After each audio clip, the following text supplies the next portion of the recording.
Hello everybody. Today we're going to be looking at the Advanced Dungeons & Dragons 2nd Edition Monster Compendium Volume 1. The perfect range of creatures to play the game. Wow. Alright, so this is something my friend gave me, and as you can see it is not in the best of shape. It's a pull one rather than a little left. There's one that's a little busted. He also had all of his inserts, which I will show here. It looks like a bunch of Castle Greyhawk. Oh, look at that. All these fun covers here. Oh, the Rule Cyclopedia. Oh, geez.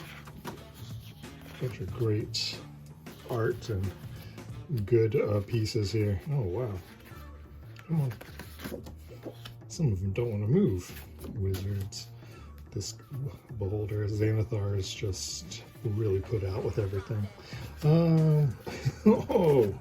Unicorn, Jen, beholder coming for him, Spelljammer, more Spelljammer. It looks like, wow, look at all that. Fun artwork. Should just turn this into a bunch of, what's the word? A bunch of little wall art, except for these little holes on the side. Oh no. So he gave this to me with, I guess, the notion that, I probably use it more than him, but we'll see. I really don't play too much Advanced Dungeons & Dragons. I usually stick with Basic or BX or whatever. But as you can see here, there's multiple pages, monsters explained. So you have like the tables of the monsters that he's added over the time. And I think it's very difficult to make sure all of them are looking good. But as you can see here, we get even volume 2 is in here. How to use this book, all this other fun stuff. He threw a bunch of just random things in here. But let's see, we'll just go to I guess a fun one. So he has Forgotten Realms in here. Ink Jag, Animal Herd. Oh wow. So let's see, good old-fashioned baboon. Yeah, so here I really do like how this is laid out because it gives a lot of examples of how the, picture of the creature, tells you a bunch of things about it, climate, and all this other stuff, its stats, and then really goes into what this is all about. I really like this style in theory, but in actuality and in play, it's really easy to tear these little pages, which is kind of sad because some of these are really, I really do think that this is one of the better monster manuals that TSR did, except for the issues of things breaking. Oh, there's a beholder. Yay. Ready to do stuff. Watch out for that anti-magic ray. Really kind of go into that. Then they go into beholder kin, which can be kind of interesting. So yeah, there's all kinds of really cool things out there, especially you can find like on Drive-Thru RPG. You can get all these really cool things from Forgotten Realms, or here's a regular dragon they talk about in great detail. Then they go into the different monochrome and metallic dragons and what they're all about. You can see it still has like the blue dragon with this little horn, and green dragon, which kind of is supposed to be like, has a fin, a little bit more, I guess, venomy coated, like snake-like coated.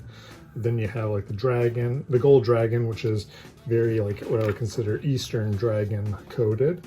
Red dragon, I don't know. I guess they were just like copying Smog at this point. So that's just, I guess, one of the little fun things to do. I have a nice little river dragon. So yeah, there's all kinds of fun things in here, including an eagle if you need that. See, I'm just kind of not really trying to rush through this, but as you can see, he got all kinds of monsters in here. Reverence, Remoza, what is it? Remorza. That's that blue thing that I had for one of the little miniatures I have. So that's kind of fun to see. A haunt, hint, if you're from the Appalachians, I guess. Let's see. Toda, lizard man. You just need a good old-fashioned lizard man. There you go. Mold. Sometimes you just want mold. Oh, look, nice one. Fungus man. Looks like he has some eyes over there. That's kind of fun. A Nixie. Look, they actually drew it as a man, or male coated or something. So that's cool. Memory moss. So there's a nymph. I guess that's the difference right there. Oozes, slimes, and jellies. Orcs. So you have the, I guess, like, you know, modern orcs kind of have that look. So that's interesting. So what else? We have a revenant. A shambling mound, which are, you know, everyone's favorite swamp thing, analogous, or man thing, if that's what you're into.